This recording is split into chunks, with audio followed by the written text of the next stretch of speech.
श्री कृष्ण गोविंद हरे मुरारी, हे नाथ नारायण वासुदेवा। प्रथम स्कंद। जिससे इस जगत की सृष्टि, स्थिति और प्रलय होते हैं, क्योंकि वह सभी सद्रूप पदार्थों में अनुगत है और असत पदार्थों से पृथक है। जड़ नहीं, चेतन है, परतंत्र नहीं, स्वयं प्रकाश है, जो ब्रह्म अथवा हिरण्य गर्भ नहीं है। प्रत्युत उन्हें अपने संकल्प से ही जिसने उस वेद ज्ञान का दान किया है, जिसके संबंध में बड़े बड़े विद्वान भी मोहित हो जाते हैं।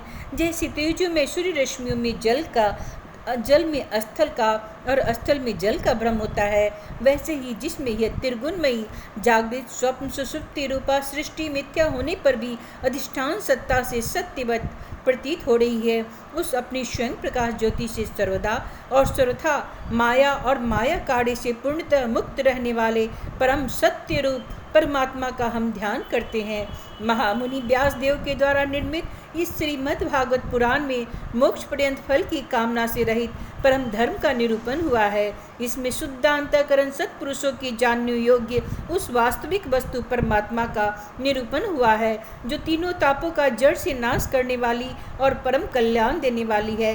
अब और किसी भी साधन या शास्त्र से क्या प्रयोजन, जिस समय भी सुकृति पुरुष इसके श्रवण की इच्छा करते हैं, ईश्वर उसी समय अविलंब उनके हृदय में आकर बंदी बन जाते हैं। रस के मर्मज्ञ भक्तजन, यह श्रीमद् भागवत वेद रूप कल्प वृक्ष का पका हुआ फल है। श्री सुखदेव रूप तोते के मुख का संबंध हो जाने पर यह परमानंदमय सुधा से परिपूर्ण हो गया है। इस फल में छिलका, गुठली आदि त्याज्य अंश तनिक भी नहीं है। यह मूर्तिमान रस है। जब तक शरीर में चेतना रहे तब तक इस दिव्य भगवत रस का निरंतर बार बार पान करते रहना चाहिए। यह पृथ्वी पर ही सुलभ है। कथा प्रारंभ। एक बार भगवान विष्णु और देवताओं के परम पुण्यमय क्षेत्र नैमिषारण्य में सनकादिक ऋषियों ने भगवत प्राप्ति की इच्छा से सहस्त्र वर्षों में पूरे होने वाले एक महान यज्ञ का अनुष्ठान किया। एक दिन उन लोगों ने प्रातःकाल अग्निहोत्र आदि नित्य कृत्यों से निवृत्त होकर सूत जी का पूजन किया और उन्हें ऊंचे आसन पर बैठाकर बड़े आदर से यह प्रश्न किया। ऋषियों ने कहा, सूत जी, आप तो निष्पाप हैं। आपने समस्त इतिहास, पुराण और धर्मशास्त्रों का विधि पूर्वक अध्ययन किया है तथा उनकी भली भांति व्याख्या भी की है। वेद वेदताओं में श्रेष्ठ भगवान बादरायण ने एवं भगवान के सगुण निर्गुण रूप को जानने वाले दूसरे मुनियों ने जो कुछ जाना है, उन्हें जिन विषयों का ज्ञान है, वह सब आप वास्तविक रूप में जानते हैं। आपका हृदय बड़ा ही सरल और शुद्ध है। इसी से आप उनकी कृपा और अनुग्रह के पात्र हुए हैं। गुरुजन अपने प्रेमी शिष्य को गुप्त से भी गुप्त बात बता दिया करते हैं। आयुष्मान, आप कृपा करके यह बतलाइए कि उन सब शास्त्रों, पुराणों और गुरुजनों के उपदेशों में कलिजुगी जीवों के परम कल्याण का सहज साधन आपने क्या निश्चय किया है। आप संत समाज के भूषण हैं। इस कलिजुग में प्रायः लोगों की आयु कम हो गई है। साधन करने में लोगों की रुचि और प्रवृत्ति भी नहीं है। लोग आलसी हो गए हैं। उनका भाग्य तो मंद है ही, समझ हुई थोड़ी है। इसके साथ ही वे नाना प्रकार के विघ्न बाधाओं से भी घिरे हुए हैं। शास्त्र भी बहुत से हैं, परंतु उनमें एक निश्चित साधन का नहीं है।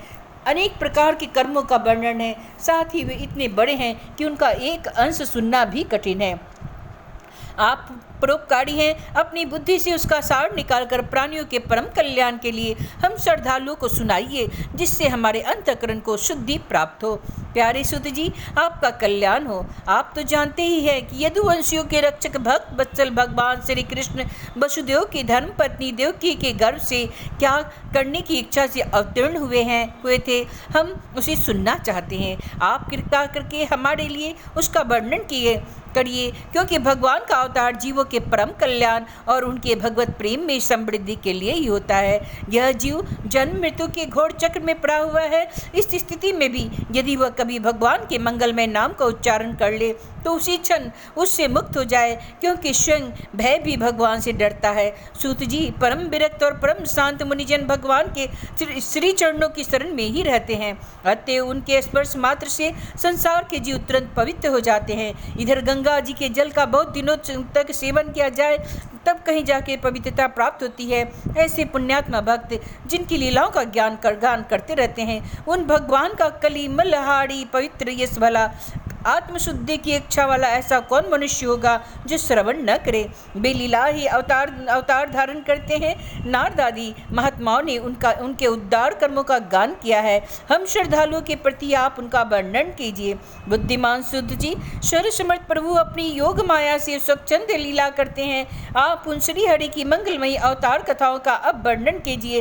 पुण्य कीर्ति भगवान की लीला सुनने से हमें कभी भी तृप्ति नहीं हो सकती, क्योंकि रसज्ञ श्रोताओं को पद पद पर भगवान की लीला में नए नए रस का अनुभव होता ही रहता है।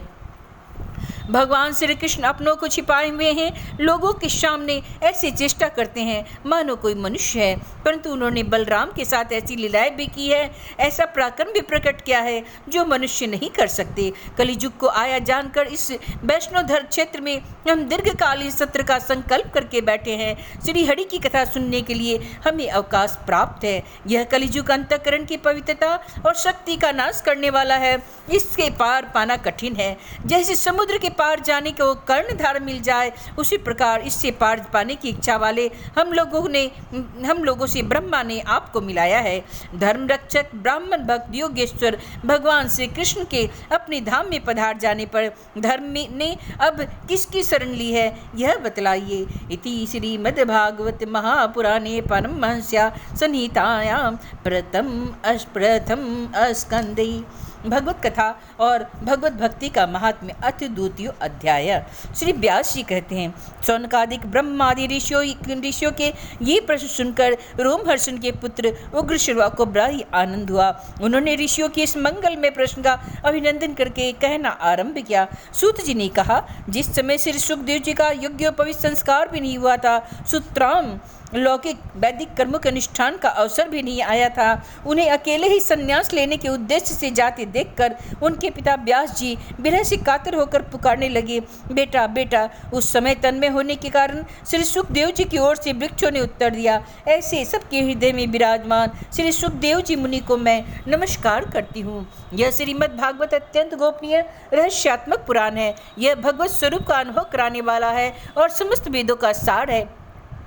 संसार में फंसे हुए जो लोग इस घोर अज्ञानांधकार से पार जाना चाहते हैं, उनके लिए आध्यात्मिक तत्वों को प्रकाशित करने वाला यह एक अद्वितीय दीपक है। वास्तव में उन्हीं पर करुणा करके बड़ी बड़ी मुनियों के आचार्य श्री सुखदेव जी ने इसका वर्णन किया है। मैं उनकी शरण ग्रहण करता हूँ। मनुष्यों में सर्वश्रेष्ठ भगवान ने अवतार नर नारायण ऋषियों को, सरस्वती देवी को और श्री व्यास देव जी को नमस्कार करके तब संसार और अंतःकरण के समस्त विकारों पर विजय प्राप्त कराने वाले इस श्रीमद् भागवत पुराण का पाठ करना चाहिए। ऋषियों, आपने संपूर्ण विश्व के कल्याण के लिए यह बहुत सुंदर प्रश्न किया है, क्योंकि यह प्रश्न श्री कृष्ण के संबंध में है और इससे भली भांति आत्मशुद्धि हो जाती है। मनुष्यों के लिए सर्वश्रेष्ठ धर्म वही है जिससे भगवान श्री कृष्ण में भक्ति हो, भक्ति भी ऐसी जिसमें किसी प्रकार की कामना न हो, जो नित्य निरंतर बनी रहे। ऐसी भक्ति से हृदय आनंद स्वरूप परमात्मा की उपलब्धि करके कृत्य हो जाता है। भगवान श्री कृष्ण में भक्ति होते ही अनन्य प्रेम से उनमें चित्त जोड़ते ही निष्काम ज्ञान और वैराग्य का आविर्भाव हो जाता है। धर्म का ठीक ठीक अनुष्ठान करने पर भी यदि मनुष्य के हृदय में भगवान की लीला कथाओं के प्रति अनुराग का उदय न हो, तो वह निराश्रम ही श्रम है। धर्म का फल है मोक्ष, उसकी सार्थकता अर्थ प्राप्ति में नहीं, अर्थ केवल धर्म के लिए है। भोग विलास उसका फल नहीं माना गया। भोग विलास का फल इंद्रियों को तृप्त करना नहीं है, उसका प्रयोजन है केवल जीवन निर्वाह। जीवन का फल भी तत्व जिज्ञासा है। बहुत कर्म करके स्वर्ग आदि प्राप्त करना उसका फल नहीं है। तत्ववेता लोग ज्ञाता और ज्ञेय के भेद से रहित अखंड अद्वितीय सच्चिदानंद स्वरूप ज्ञान को ही तत्व कहते हैं। उसी को कोई ब्रह्म, कोई परमात्मा और कोई भगवान के नाम से पुकारते हैं। श्रद्धालु मुनिजन भागवत श्रवण से प्राप्त ज्ञान वैराग्य युक्त भक्ति से अपने हृदय में उस परम तत्व रूप परमात्मा का अनुभव करते हैं। शौनकादि ऋषियों, यही कारण है कि अपने अपने वर्ण तथा आश्रम के अनुसार मनुष्य जो धर्म का अनुष्ठान करते हैं, उनकी पूर्ण सिद्धि इसी में है कि भगवान प्रसन्न हो। इसलिए एकाग्र मन से भक्त वत्सल भगवान का ही नित्य निरंतर श्रवण, कीर्तन, ध्यान और आराधन करना चाहिए।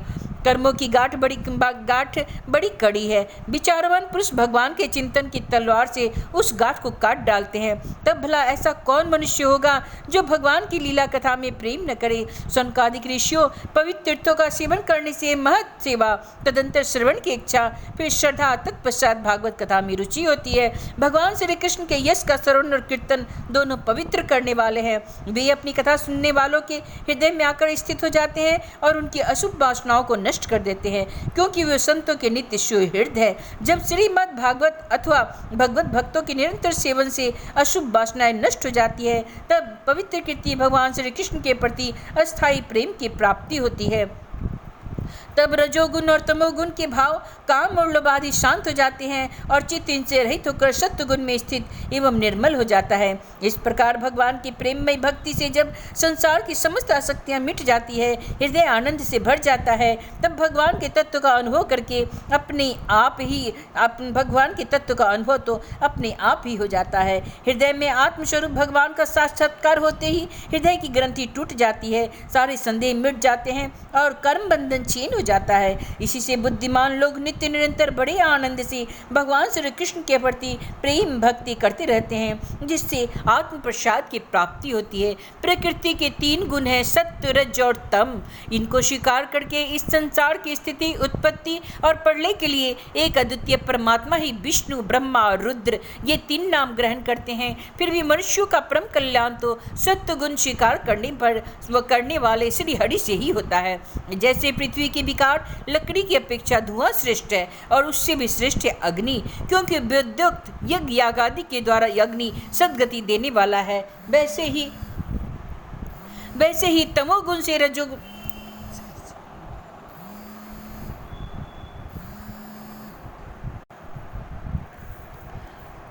क्योंकि विद्युक्त यज्ञ यागादि के द्वारा अग्नि सद्गति देने वाला है, वैसे ही तमोगुण से रजोगुण श्रेष्ठ है और रजोगुण से भी सत्वगुण श्रेष्ठ है, क्योंकि यह भगवान का दर्शन कराने वाला है। प्राचीन युग में महात्मा लोग अपने कल्याण के लिए विशुद्ध सत्व में भगवान विष्णु की ही आराधना किया करते थे। अब भी जो लोग उनका अनुसरण करते हैं वे उन्हीं के समान कल्याण भाजन होते हैं। जो लोग इस संसार सागर से पार जाना चाहते हैं वे यद्यपि किसी की निंदा तो नहीं करते, न किसी में दोष ही देखते हैं, फिर भी घोर रूप वाले तमोगुनी, रजोगुनी, भैरवादी भूतपतियों की उपासना न करके सत्वगुणी विष्णु भगवान और उनके अंश कला स्वरूपों का ही भजन करते हैं। परंतु जिसका स्वभाव रजोगुनी अथवा तमोगुनी है वे धन, ऐश्वर्य और संतान की कामना से भूत, पितर, प्रजापतियों की उपासना करते हैं, क्योंकि इन लोगों का स्वभाव उन भूत आदि से मिलता जुलता होता है। वेदों का तात्पर्य श्री कृष्ण में ही है, यज्ञों के उद्देश्य श्री कृष्ण ही है, योग श्री कृष्ण के लिए ही किए जाते हैं और समस्त कर्मों की परिसमाप्ति श्री कृष्ण में ही है।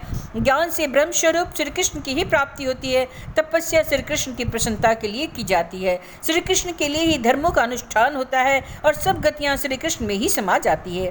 यद्यपि भगवान श्री कृष्ण प्रकृति और उसके गुणों से अतीत है, फिर भी अपनी गुणमयी माया से जो प्रपंच की दृष्टि से है और तत्व की दृष्टि से नहीं है, उन्होंने ही सर्ग के आदि में इस संसार की रचना की है।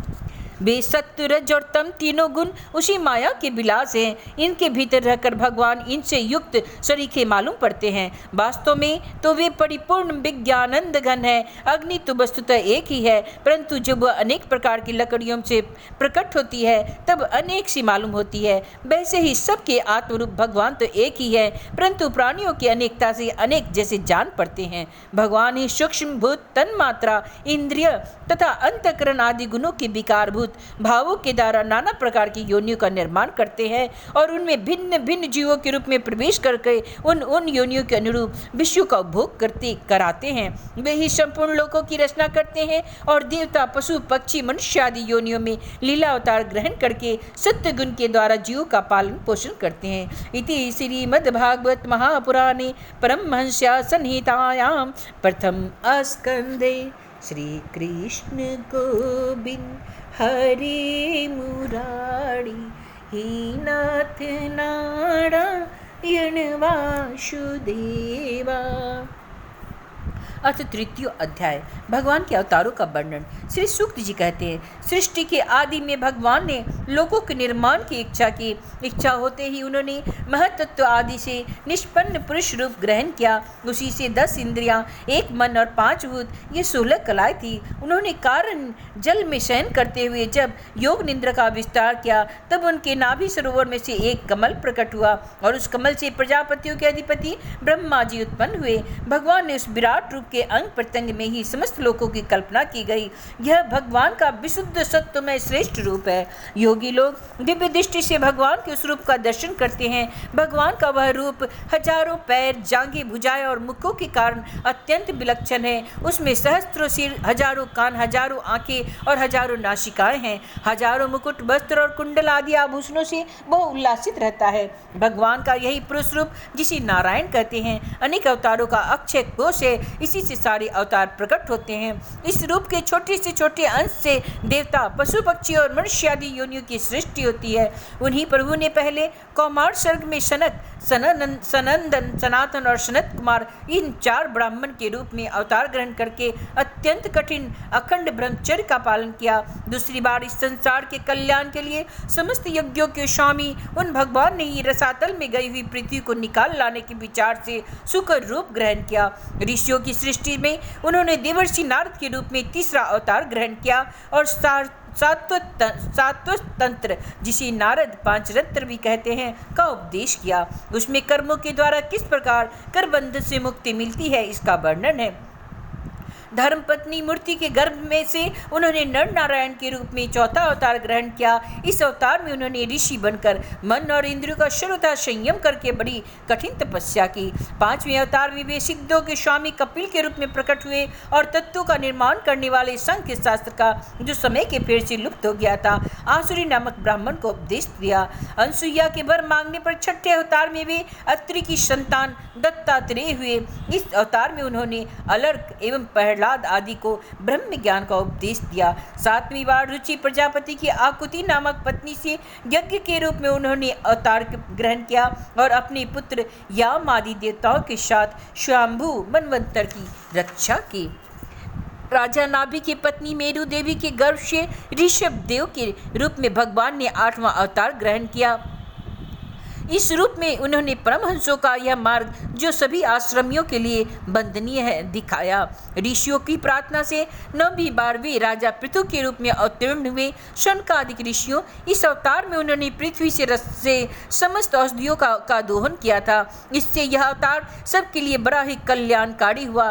चाक्षुष मनवंतर के अंत में जब सारी त्रिलोकी समुद्र में डूब रही थी, तब उन्होंने मत्स्य के रूप में 10वां अवतार ग्रहण किया और पृथ्वी रूप नौका पर बैठाकर अगले मनवंतर के अधिपति वैवस्वत मनु की रक्षा की। जिस समय देवता और दैत्य समुद्र मंथन कर रहे थे, उस समय 11वां अवतार ग्रहण धारण करके कच्छप रूप से भगवान ने मंदराचल को अपनी पीठ पर धारण किया था।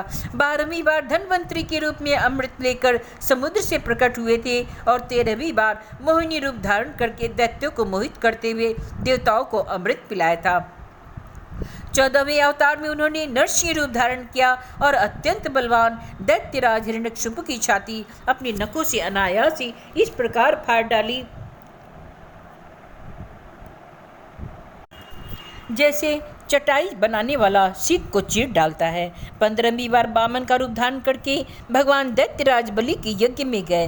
वे चाहते तो त्रिलोकी का राज्य, परंतु मांगी उन्होंने केवल 3 पग भूमि पृथ्वी। 16वें परशुराम अवतार में जब उन्होंने देखा कि राजा लोग ब्राह्मणों के द्रोही हो गए हैं, तब क्रोधित होकर उन्होंने पृथ्वी को 21 बार छत्री से शून्य कर दिया था। इसके बाद 17वें अवतार में सत्यवती के गर्भ से पराशर जी के द्वारा वे व्यास के रूप में अवतीर्ण हुए। उस समय लोगों की समझ और धारणा शक्ति कम देखकर आपने वेद रूप वृक्ष की कई शाखाएं बना दी। 18वीं बार देवताओं का कार्य संपन्न करने की इच्छा से उन्होंने राजा के रूप में रामावतार ग्रहण किया और सेतुबंध, रावण वध आदि वीरतापूर्ण बहुत सी लीलाएं की। 19वें और 20वें अवतारों में उन्होंने यदुवंश में बलराम और श्री कृष्ण के नाम से प्रकट होकर पृथ्वी का भार उतारा। उसके बाद कलयुग आ जाने पर मगध देश में देवताओं के द्वेषी दैत्यों को मोहित करने के लिए अजन के पुत्र रूप में आपका बुद्धा अवतार हुआ। इसमें भी बहुत पीछे तक, जब कलयुग का अंत समीप होगा और राजा लोग प्राय लुटेरे हो जाएंगे, तब जगत के रक्षक भगवान विष्णु यश नामक ब्राह्मण के घर कलिक रूप में अवतीर्ण होंगे। सनकादिक ऋषियों, जैसे अगाध सरोवर से हजारों छोटे छोटे नाले निकलते हैं, वैसे ही सत्यनिधि भगवान श्री हरि के असंख्य अवतार हुआ करते हैं। ऋषि, मनु, देवताओं, प्रजापति, मनुपुत्र और जितने भी महान शक्तिशाली हैं, वे सब के सब भगवान के ही अंश है। ये सब अवतार तो भगवान के अंशावतार अथवा कलावतार है, परंतु भगवान श्री कृष्ण तो स्वयं भगवान ही हैं। जब लोग दैत्यों के अत्याचार से व्याकुल हो उठते हैं, तब युग युग में अनेक रूप धारण करके भगवान उनकी रक्षा करते हैं। भगवान के दिव्य जन्मों की यह कथा अत्यंत गोपनीय है, रहस्यमयी है। जो मनुष्य एकाग्र चित्र से नियम पूर्वक सायकाल और प्रातःकाल प्रेम से इसका पाठ करता है, वह समस्त दुखों से छूट जाता है। प्राकृतिक स्वरूप रहित चिन्ह में भगवान का जो ये अस्थूल जगदाकार रूप है, यह उनकी माया के महत्त्व आदि गुणों से भगवान में ही कल्पित है। जैसे बादल वायु के आश्रय रहते हैं और धूसरपना धूल में होता है, परंतु अल्प बुद्धि मनुष्य बादलों का आकाश में और धूसरपने का वायु में आरोप करते हैं, वैसे ही अविवेकी पुरुष सबके साक्षी आत्मा में अस्थूल दिव्य रूप जगत का आरोप करते हैं। इस अस्थूल रूप से पड़े भगवान का एक सूक्ष्म अव्यक्त रूप है, जो न तो अस्थूल की तरह आकार आदि गुणों वाला है और न देखने सुनने में ही आ सकता है। वही सूक्ष्म शरीर है। आत्मा का आरोप या प्रवेश होने से यही जीव कहलाता है और इसी का बार बार जन्म होता है। उपर्युक्त सूक्ष्म और अस्थूल शरीर अविद्या से ही आत्मा में आरोपित है। जिस अवस्था में आत्मस्वरूप के ज्ञान से यह आरोप दूर हो जाता है, उसी समय ब्रह्म का साक्षात्कार होता है। तत्वज्ञानी लोग जानते हैं कि जिस समय यह बुद्धि रूपा परमेश्वर की माया निवृत्त हो जाती है, उस समय जीव परमानंदमय हो जाता है और अपनी स्वरूप महिमा में प्रतिष्ठित होता है। वास्तव में जिनके जन्म नहीं है और कर्म भी नहीं है, उन हृदयेश्वर भगवान के अप्राकृत जन्म और कर्मों का तत्वज्ञानी लोग इसी प्रकार वर्णन करते हैं, क्योंकि उनके जन्म और कर्म वेदों के अत्यंत गोपनीय रहस्य है। भगवान की लीला अमोघ है। वे लीला से इस संसार का सृजन, पालन और संहार करते हैं, किंतु इसमें आसक्त नहीं होते। प्राणियों के अंतःकरण में छिपे रहकर ज्ञान इंद्रियों और मन के नियंता के रूप में उनके विषयों को ग्रहण भी करते हैं, परंतु उनसे अलग रहते हैं। वे परम स्वतंत्र है। ये विषय कभी उन्हें लिप्त नहीं कर सकते। जैसे अनजान मनुष्य जादूगर अथवा नट के संकल्प और वचनों से की हुई करामात को नहीं समझ पाता, वैसे ही अपने संकल्प और वेदवाणी के द्वारा भगवान के प्रकट किए हुए इन नाना नाम और रूपों को तथा उनकी लीलाओं की कुबुद्धि जीव बहुत सी तर्क युक्तियों के द्वारा नहीं पहचान सकता। चक्रपाणी भगवान की शक्ति या पराक्रम अनंत है, उनकी कोई था नहीं पा सकता। वे सारे जगत के निर्माता होने पर भी उसमें सर्वथा पड़े हैं। उनके स्वरूप को अथवा उनकी लीला के रहस्य को वही जान सकता है जो नित्य निरंतर निष्कपट भाव से उनके चरण कमलों की दिव्य गंध का सेवन करता है, सेवा भाव से उनके चरणों का चिंतन करता रहता है। शौनकादिक ऋषियों, आप लोग बड़े ही सौभाग्यशाली तथा धन्य हैं, जो इस जीवन में और विघ्न बाधाओं से भरे इस संसार में समस्त लोगों के स्वामी भगवान श्री कृष्ण से वह सर्वात्मक आत्मभाव, यह अनिर्वचनीय अनन्य प्रेम करते हैं, जिससे फिर इस जन्म मरण रूप संसार के भयंकर चक्र में नहीं पड़ना होता। भगवान वेद व्यास ने यह वेदों की समान भगवत चरित्र से परिपूर्ण भागवत नाम का पुराण बनाया है। उन्होंने इस श्लाघनीय, कल्याणकारी और महान पुराण के लोगों के परम कल्याण के लिए अपने आत्मज्ञान शिरोमणि पुत्र को ग्रहण कराया। इसमें सारे वेद और इतिहासों का सार ग्रहण किया गया है। सुखदेव जी ने राजा परीक्षित को यह सुनाया। उस समय वे परमहंसियों से घिरे हुए आमरण अनशन का व्रत लेकर गंगा तट पर बैठे हुए थे। भगवान श्री कृष्ण जब धर्म, ज्ञान आदि के साथ अपने परम धाम को पधार गए, तब इस कलयुग में जो लोग अज्ञान रूपी अंधकार से अंधे हो रहे थे, उनके लिए पुराण रूपी सूर्य इस समय प्रकट हुआ है। शौनकादिक ऋषियों, अब महातेजस्वी श्री सुखदेव जी महाराज वहाँ इस पुराण की कथा कह रहे थे, तब मैं भी वहाँ बैठा ही था। वहीं मैंने उनकी कृपा पूर्ण अनुमति से इसका अध्ययन किया।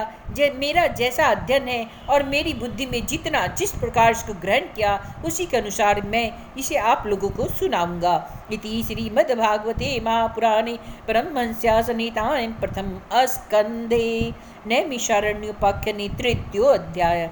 श्री कृष्ण गोविंद हरे मुरारी हे नाथ नारायण वासुदेवा। श्रीनाथ गोविंद सखा हमारे हे नाथ नारायण वासुदेवा। श्री कृष्ण गोविंद हरे मुरारी हे नाथ नारायण वासुदेवा।